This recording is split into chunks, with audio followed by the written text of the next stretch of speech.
Okay, this is not my usual Friday from Tom's Desk thing. This is sort of a quit whining and shit or get off the pot kind of thing.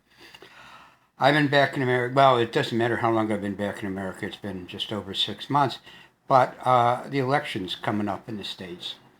And if you watch any American TV around now, they're all on TV pissing and whining about the other guy. The other guy's a thief. The other guy's a scoundrel. The other guy's this and that. And doing nothing but bitching and moaning. And nobody comes up with a solution. There's all sorts of promises, but there is no well thought out solutions, generally speaking. I'm sure there's a few out there, but I actually haven't seen them yet. So, and then thinking back to Thailand, people piss and moan all the time. I see, there's no problem in pissing and moaning, but I think a big part of the problem is pissing and moaning and people not coming up with solutions.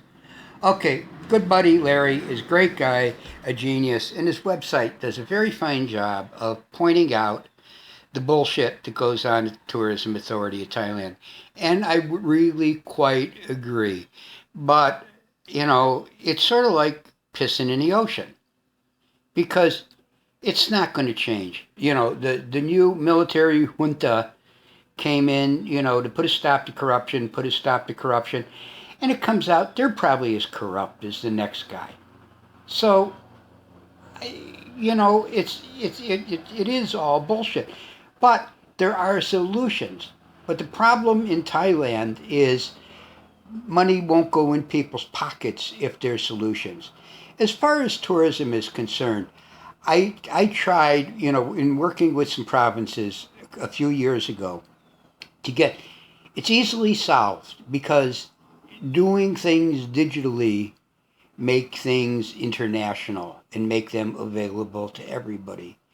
And if every town, ban, Muban, put together a list of the places in that town, restaurants, lodging, and all of that, it would only take, I don't know, a couple weeks. Somebody in that town will, have access to a computer. And if not, at the next level, at the Tambun level, Tambun is an amalgamation of a number of villages.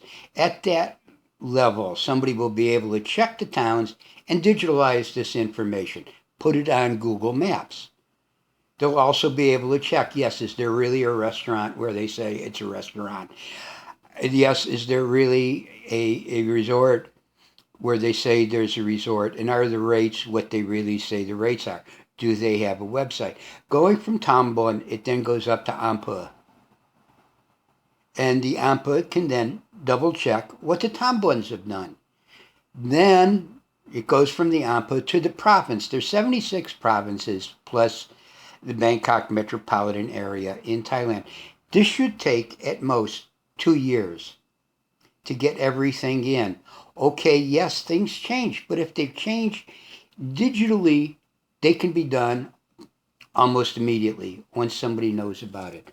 So the idea is to put tourism in the hands of the people who provide the lodging, the food, the sites, and all of these type things. And it will be maintained, but sure, there's going to be mistakes. And then instead of creating books in print, hard copy, and then just taking a picture of them, all this information will be in text so people can use it. There'll be a text, a story of the restaurant, just like AIS did the Somtam book. Fortunately, it's not digital, and the directions of finding places are a bit odd.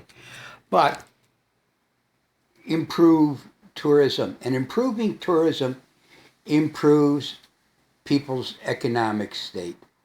Because if there's a mini mart, if you own a small resort, if you own whatever, if people can find it, you make money. If your restaurant sells more food, you make money. It's what it's about, is coming up with solutions to the damn problems and getting on with it. Now, of course, in Thailand, the way things are, and if you read Larry's blog, Konkan WS, which I'll put a link in the thing, you'll see exactly what's going on. There's an unqualified, totally absurd, another new minister of, I forget, because they've all got, there's the Ministry of Tourism, there's sports and tourism, there's all of this, and it's just overlapped and overlapped and overlapped administration. And all of these people are employed, they don't work. They sit in offices, they don't know where things are. It's the people in the towns that know where things are. It's the people in the tomboons that know where things are. Put the power, and this is another thing that central government in Thailand does not want to do, which is the reason Thailand has not decentralized. A governor of a province works for the Ministry of the Interior. He's not elected. The Nai Ampur, the director or manager or the head guy in the Ampur, which is a district in, is not elected. He works for the Ministry of the Interior. None of these people in, even when Thailand was a democracy before the junta, a very small percentage of people are elected. And all the power rests with the central government. School teachers don't work for a local school board. They work for the Ministry of Education. So what needs to be done is people start, yes, identify the damn problems, but then people have to start working on solutions instead of pissing and moaning. It's like the Thai police. It's like all of these things in Thailand. And it's like people running for election in America. Point out problems, piss and moan, cry and whine, blame your opponent, and at the end of the day, don't do anything. And that's the problem. It's time we start solving problems. That's it for this bloviation. Y'all take care and let's go out there and solve problems.